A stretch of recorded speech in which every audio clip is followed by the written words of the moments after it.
鬼岛之音 Ghost Island Media. Hey guys, it's Emily Wu, producer of The Taiwan Take. We are back. In the past year since our last interview here, we at Ghost Island Media, we've launched and wrapped a new Mandarin show about China, a Mandarin and French duolingual show about France and Taiwan, and a new season of the English climate show, Waste Not, Why Not. But here at The Taiwan Take, we are back, and we're going to stick around for this fall.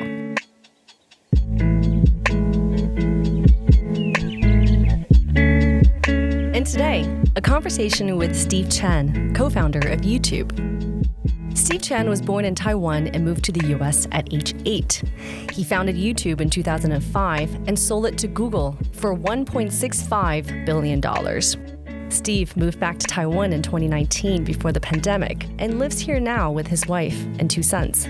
Today, he's an investor, an advisor, a founder, and a role model for a whole generation of not just Taiwanese or Taiwanese Americans or Asian Americans, but aspiring students.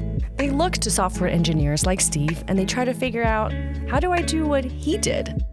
My conversation with Steve today is a bit different from a usual business interview, and this is why. Our chat took place in a different context. We were a part of this year's Taiwanese American Scholarship Fund ceremony. Now, student debt runs high in the US. There are currently 46 million Americans owing almost $1.75 trillion because of student debt.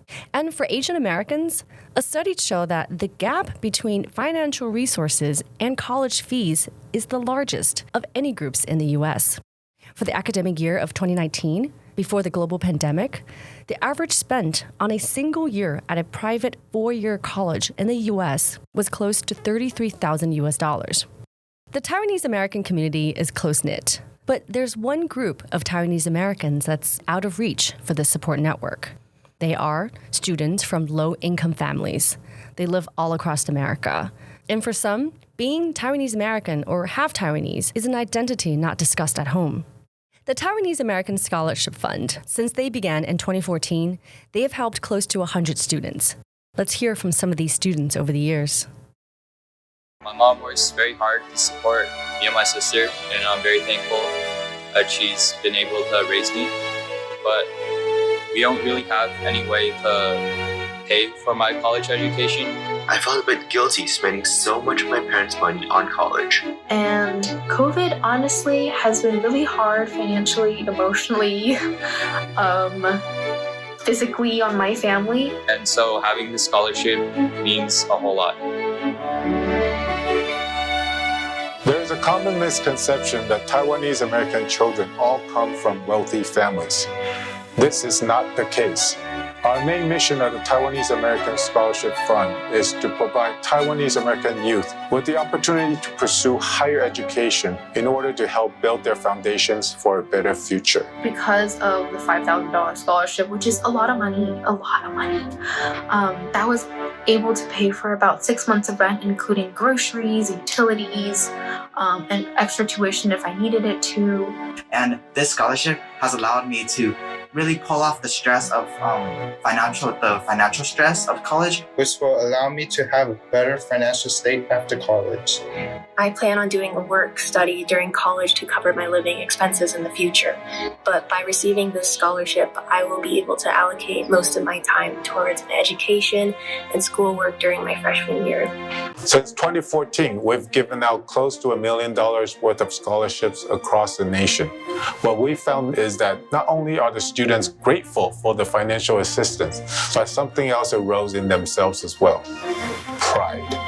As a Taiwanese American who takes a lot of pride in her heritage and background, the bonds and community I've made with my Taiwanese peers have really given me the strength to uncover my identity and be proud of my race and my background. I had this huge Taiwanese flag up in my dorm freshman year, and I'm actually really excited for this flag to have another home this year. This scholarship serves as a constant reminder that I couldn't have been as accomplished without my Taiwanese culture and my Taiwanese family. Of course, it relieves a lot of pressure on my mother and I And it helps me realize that there's a community of Taiwanese people out there that are willing to look out for each other. And that's really comforting to me. There is no doubt that we are all looking out for one another.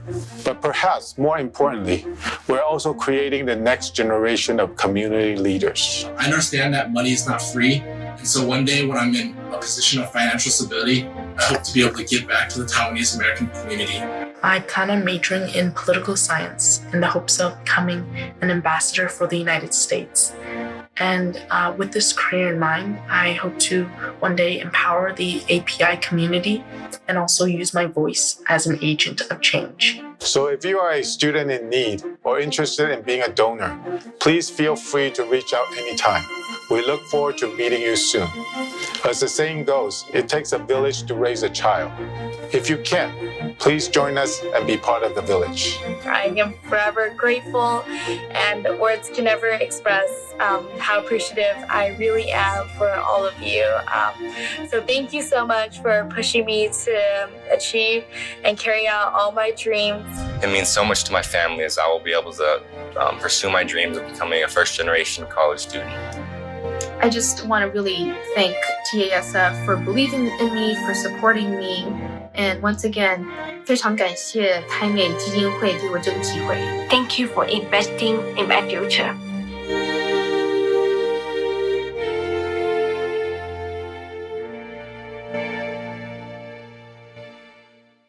This year, students are receiving $7,500 and another $7,500 for the next year if they keep up with their grades. And every year at the induction ceremony, TASF also gives an award to someone in the Taiwanese American community. They call this the Visionary Leadership Award. Last year, the award went to Patrick Lieu, co-founder of Rotten Tomatoes, and Debby Soo, CEO of OpenTable. California Congressman Ted W. Lieu and philanthropist Joseph Fan have also been recognized. So this was the context where my conversation with Steve Chen took place. Steve was this year's recipient for the Visionary Leadership Award. Steve's story from being an immigrant to helping build the internet landscape as we know it today is an inspiring one. Steve and I caught up over video while he was in Hawaii. We talked about fitting in, quitting school, and setting up YouTube as a dating service. I asked him about leadership and teamwork and what it means to him to be now reconnecting with Taiwan. Here's Steve.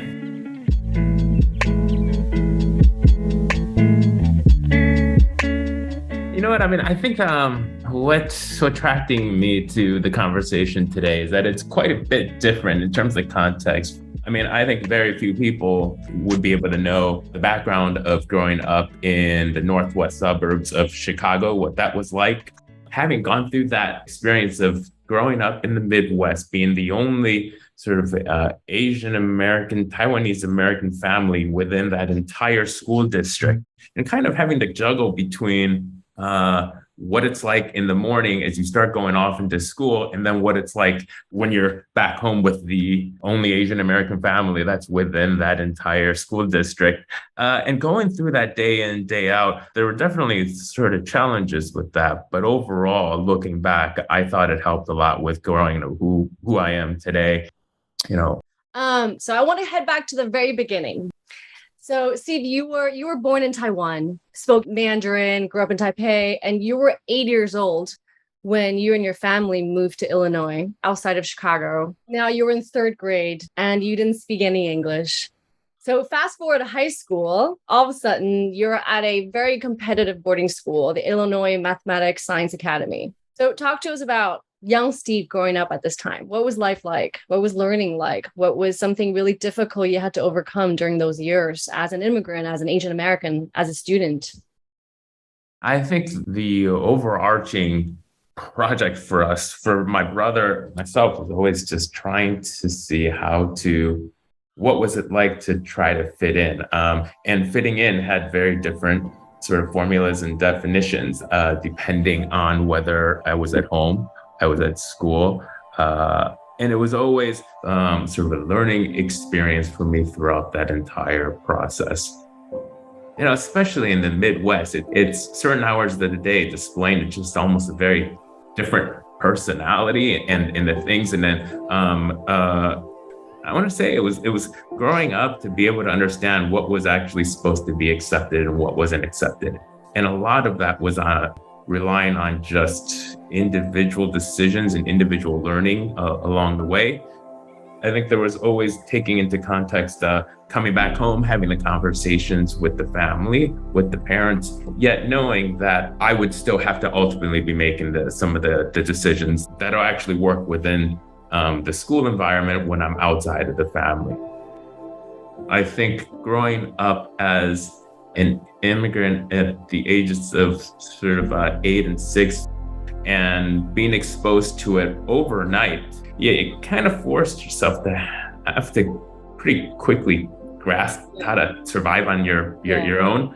And then I think, as you mentioned, at the age of 15, freshman in high school was the time that I enrolled in the Math and Science Academy. So it was a boarding school about 45 minutes southwest of Chicago.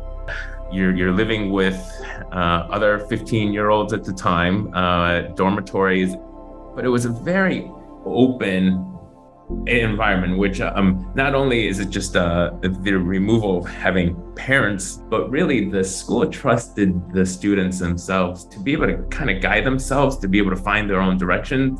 But I think through those stumbling and through those mistakes, I think that's when ultimately the lessons that I learned all throughout those years. The first time that I did it, it wasn't the right way to do it. And second time wasn't. But it's continued to sort of learn something along the way and still having that commitment and belief in yourself to be able to come through with it. Yeah, you spoke about that jump into a different culture. I mean, I remember it was really jarring for me too, to switch language and culture like that. But I think when we were going to school back then, there was internet, there was a YouTube, that kind of this online sharing culture that you helped to create. There wasn't TikTok, Instagram. I mean, looking back in terms of connecting with either your friends back at home or connecting with family members, how much has technology played into finding your own niche within the internet space, or kind of being more okay with being yourself because the world is now all of a sudden endless? Yeah, I mean, I think it was a gradual process, and through the internet, through more connections and through more network, just being able to be more connected. I think making that personal decision to be wishing to be more open, and accepting the sort of the uniqueness and the differences in character. But then I think the internet definitely plays a role in that. You're no longer only confined to within the neighborhood that you live in or the people that are boarding your school bus to go to school. No, but it's much bigger now. All of a sudden, as you start with both the internet and especially as I started entering college and the connections there, to be able to really explore and get encouragement and to be able to find other peers that are interested in whatever you're interested in, however esoteric it is. And I think that still takes some time. It doesn't happen overnight to be able to slowly gain that confidence that when you're thinking differently, it's not wrong. Don't discourage it, kind of encourage it. But it does take, I think, a lot of time in the actual battlefields to be able to see that it does amount to something.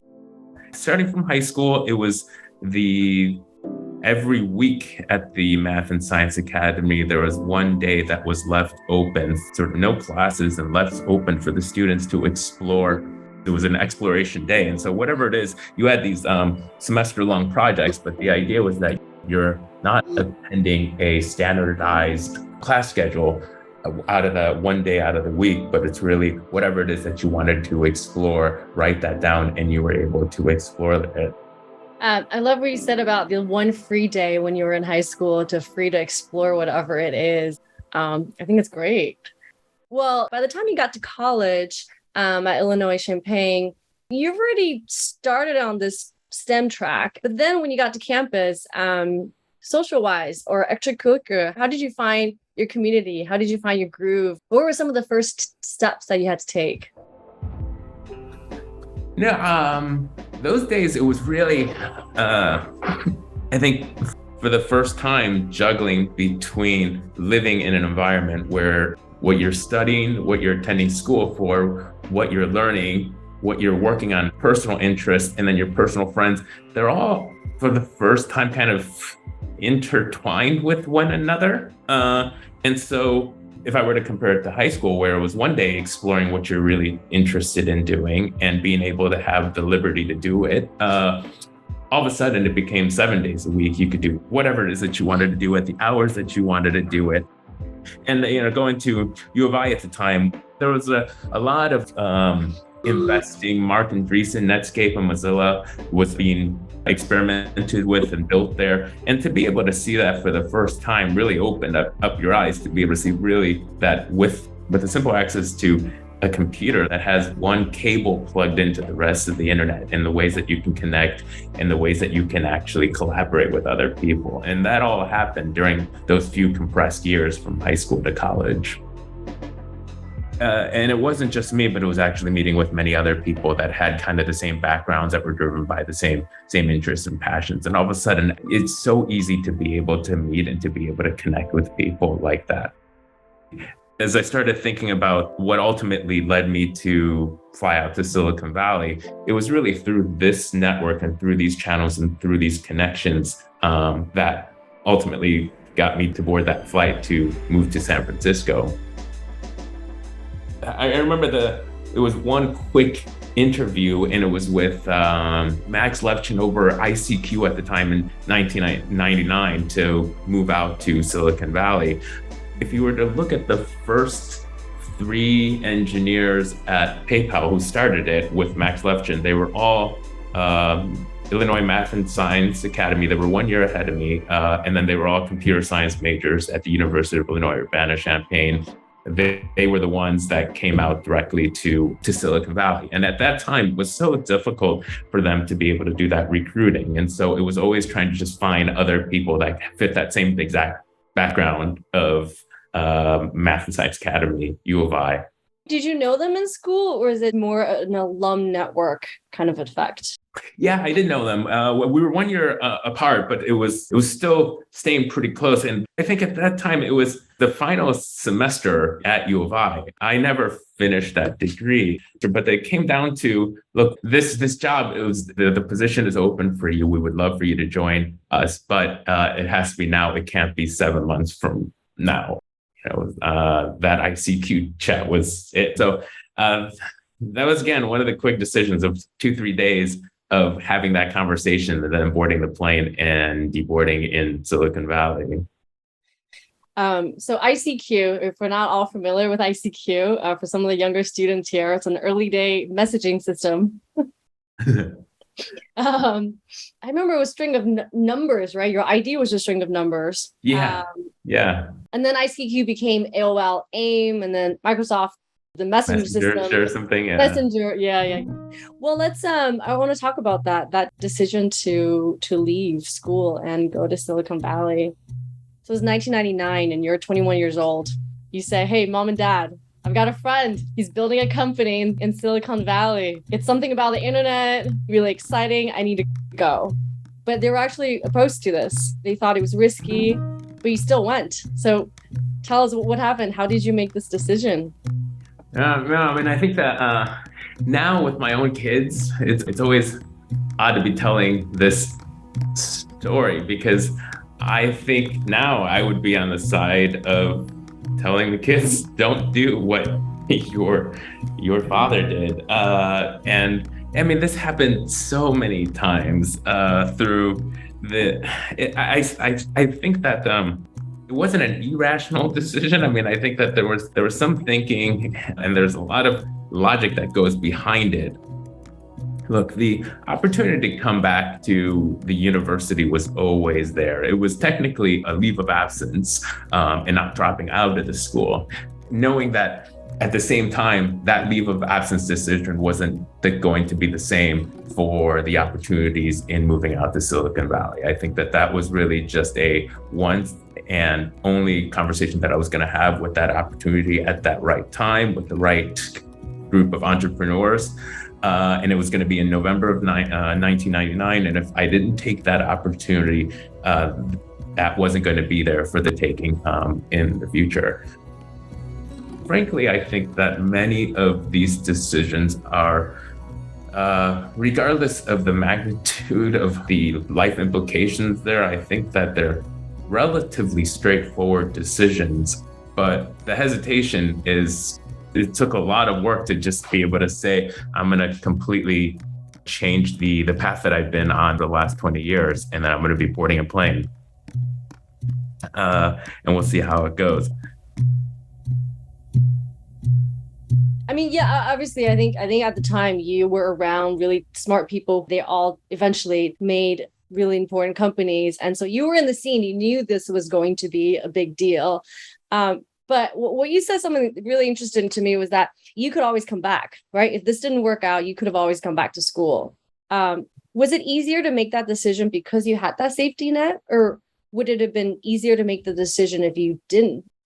Yeah, no, I think relatively the decision would have been easier if I was already in the precise time of decision making in my life, right? I think that the difficult part was especially so close to actually getting the degree, but there was no, I mean, it was a weekend of thinking through it, and it was basically Monday of flying out to Palo Alto, California at the time to start work.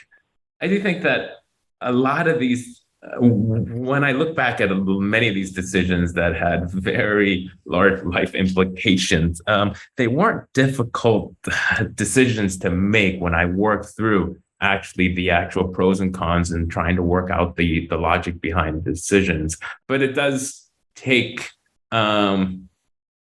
courage to act through it, to be able to put those decisions to action. I think that it's important to go through that rationalization process, to go through the logic and thinking through everything. But, do have faith. Maybe it takes a bit of time, but do have faith and belief in yourself and the logic that you can make these decisions, and just trust yourself to do it. So let's speak through again. So now that you're at Silicon Valley, you've gone through PayPal.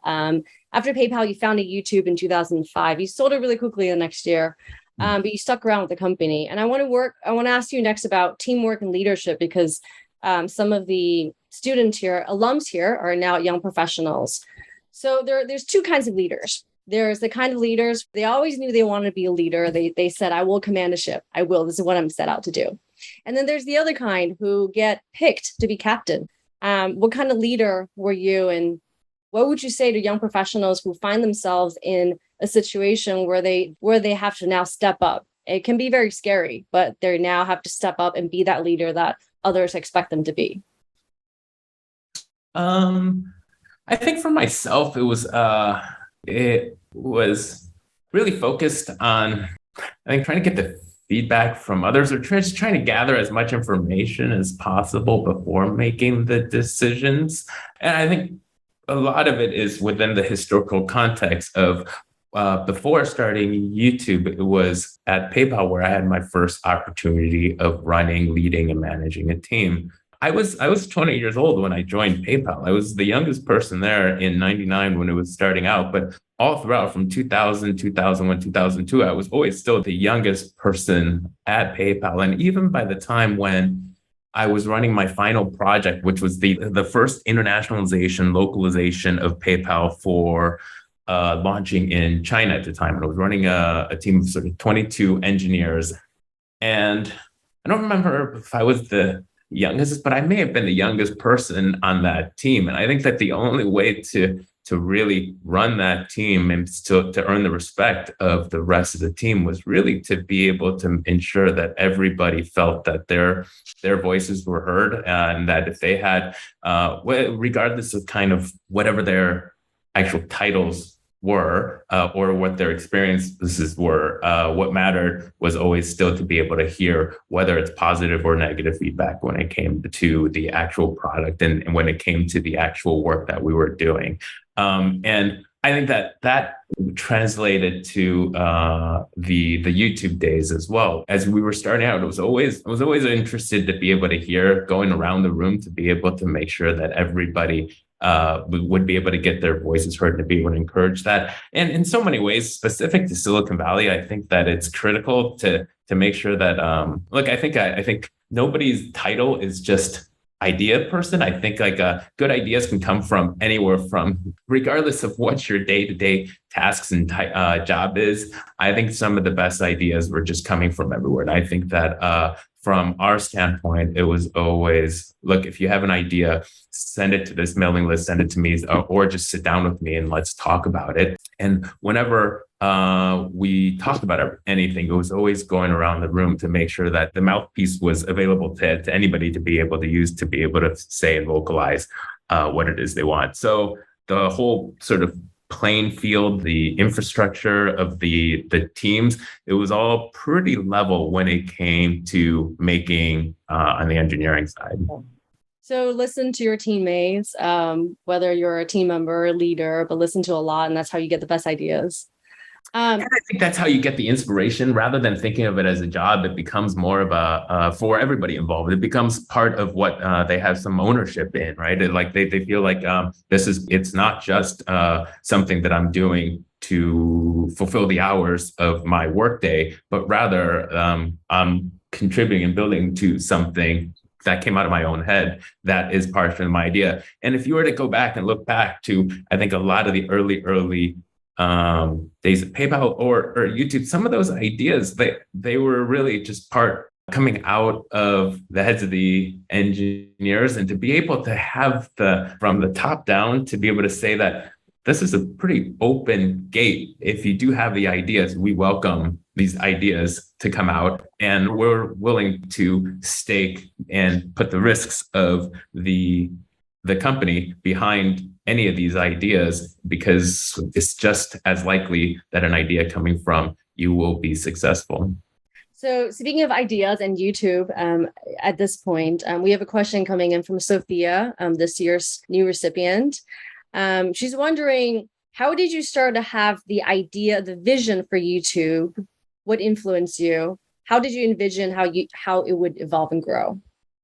Yeah, well, I think in Silicon Valley, like as soon as you get fundraising, Series A, one of the first things you do is you enlist the help from a third-party PR agency. And the first thing you talk about during that PR agency meeting is the answer to that question about how did you come up with this idea and what was the inspiration for this idea, which results in a lot of practice and rehearsing in being able to answer this question with a fictitious story rather than what we were really thinking about.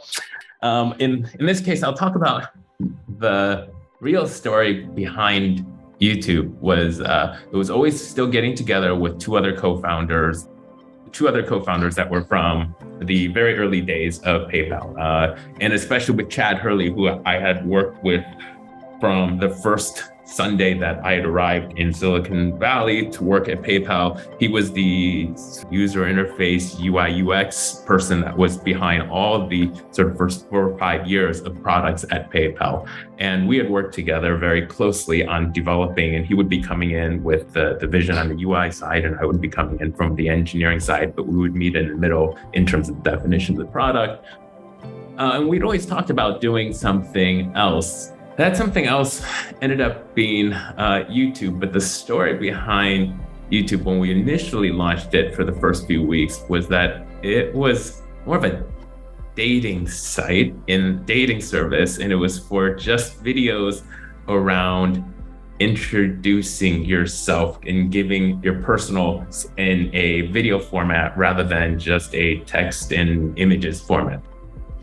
And there was a service, I think it's still out there now, hotornot.com, that was in Mountain View. It was right next to the PayPal offices all the time, and we used to get together for coffee in the afternoons to talk about what are the things that you're thinking about doing next. And it just seemed like what an obvious missing component to Hot or Not was to actually just add the actual video elements to it. But no, after a week of launching the service, we had 0 videos uploaded onto YouTube.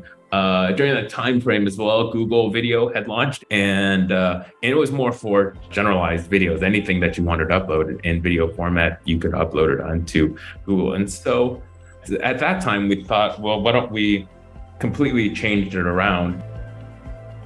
And I think the main key difference between YouTube and Google Video early on was that it was based on this digital millennium copyright, the DMCA, in deciding what was permitted and allowed to stay on the service. And so we didn't have a team that was surveying and looking at the pieces of content that was being uploaded. Anything that was uploaded to YouTube would automatically be transcoded, so it could be viewed within any browser, and it would be immediately available to be viewed and shared by anybody out there.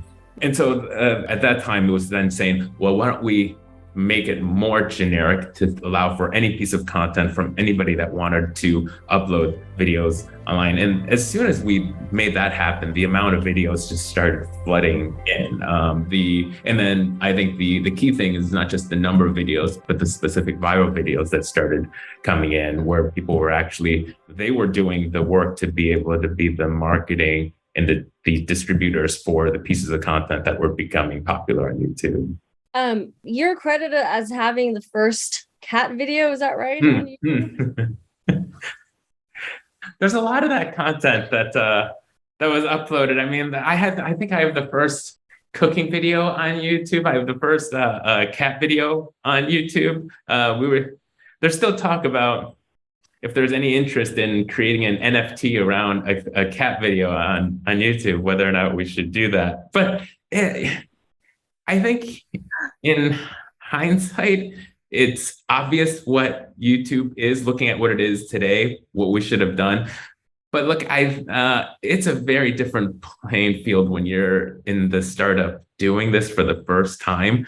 I mean, now that people are devoting their entire careers, hiring entire teams, and all they're doing is creating content that they're uploading for free onto a service out there, right? I mean, that there were so many competitors to that at the time. It was so new, so foreign, and the amount of viewers that you were getting were so limited compared to what it is now that it's hard to see where it has evolved. But I think you start to see glimpses of that when we started seeing some of those early videos back in 2005, when most of the videos out there were still only getting a 10, 20 views. But then Nike tried to upload a video onto YouTube, and it was a video of Brazilian soccer player Ronaldinho juggling a soccer ball off the goalpost. And it was like a minute and a half video, but that ended up getting 1 million video views, and they were shocked by that nothing like that has ever worked that well for Nike on the internet. And so they called us up to go up to Oregon at the time to fly up to talk to them about what are the ways that we could work together. But even Nike then, they uploaded 2 videos. They uploaded the same video using 2 different accounts.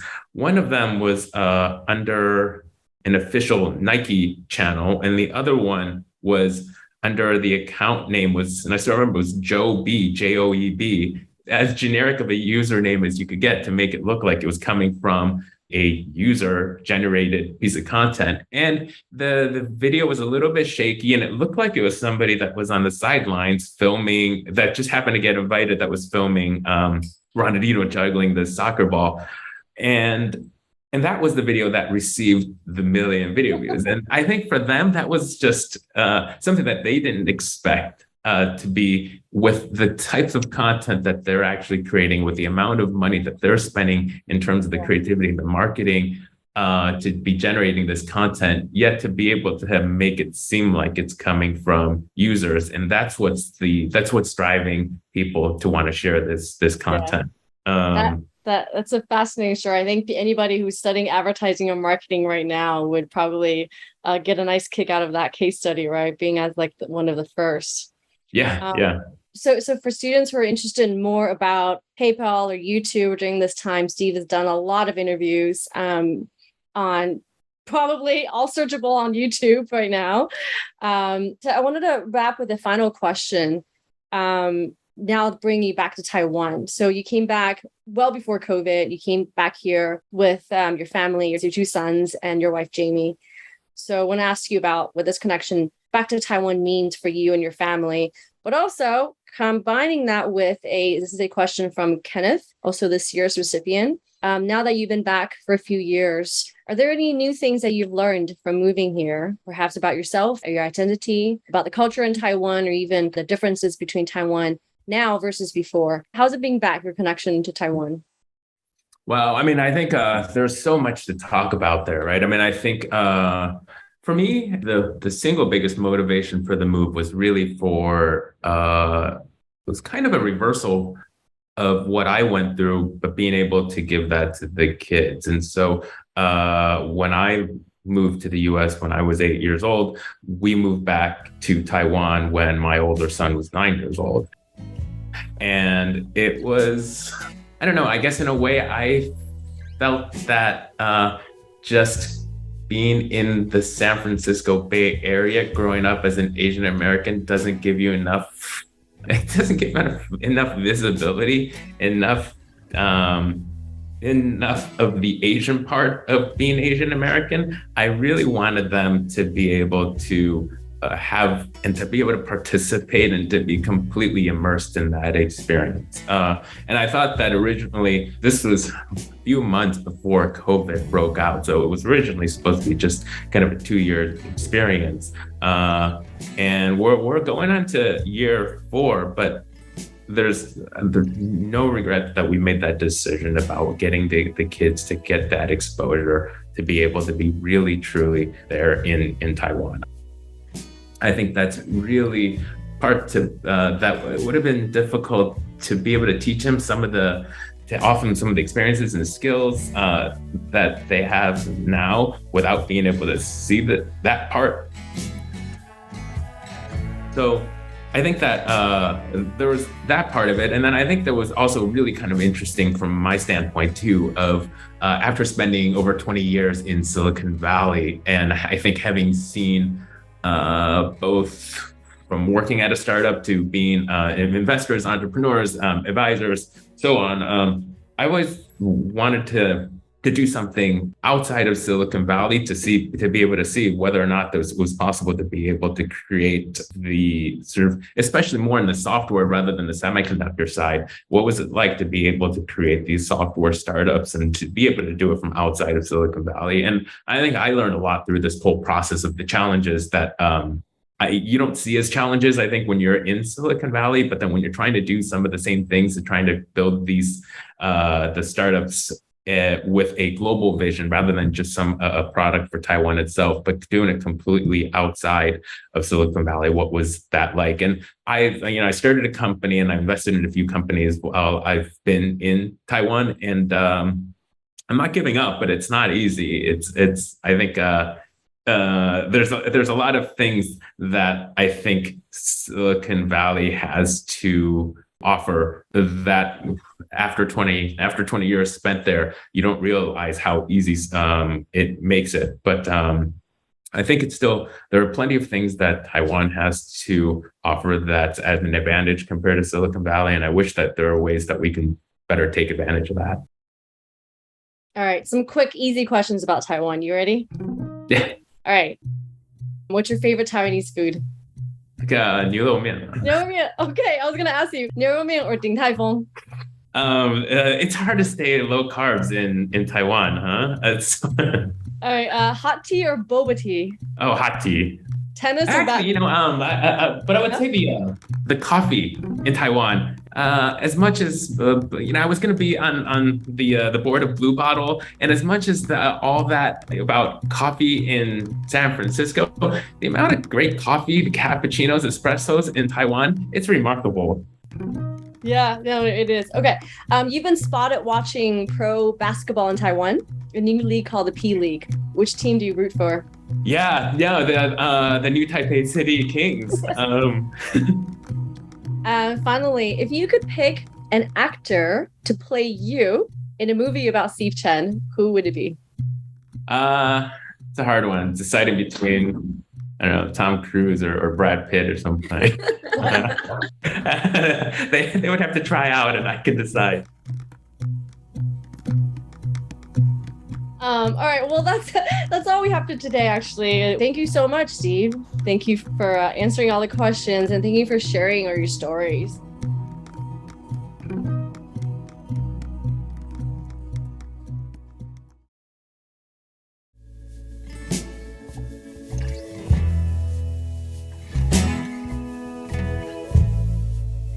Oh, wow, I've certainly learned a lot. Speaking as a young international student in America in the 1990s, I certainly had my trauma. But like Steve said, having gone through that process and figuring out for yourself what decisions to make, who to be, that was an important step. And then I remember when I found something I was really good at, how exhilarating it was. I was no longer judged by my inability to speak or to fit in. Instead, I was my passion. I was something that made me very happy. And eventually, out of that sense of happiness came confidence. And with enough confidence came the willingness to try new things. For Steve, it meant changing your life over just one weekend, taking that leap of faith to do something crazy. There's a lot of takeaways from this conversation. But what stood out to me was the importance of surrounding yourself with people who inspire you. Steve talked about finding his peoples in college. Everyone who were into computers at the time, and together they figured out they could connect to each other and build things. And so when the opportunity came to make crazy decisions over and over again, he succeeded. Well, some might say that he was lucky, that he was at the right place at the right time, that he knew the right people, that he came of age with an engineering community during the rise of the internet, and that he built a video platform just as people were figuring out how to use the internet. Maybe. But for young students who may be listening, I leave you with this story from when I was 19. I was in my first year in college, and I met an Academy Award-winning filmmaker with an extraordinary career in journalism. His name was Peter Davis. I asked him, "Peter, how did you get so lucky to be at exactly the right place at the right time?" He looked at me and then he wrote something on a piece of paper and he handed it to me. I had that note taped to my wall the entire time I was in school. It said, "Luck is the residue of design."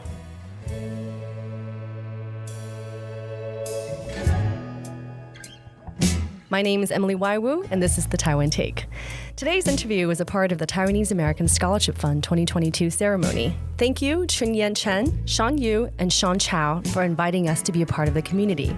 Thank you, Christopher Deng Balmaceda, for coordinating the interview. And thank you, Steve, for speaking with us. This is Ghost Island Media, based in Taipei, Taiwan. Gerald Williams is our production assistant. Sophia Zuo helped with research.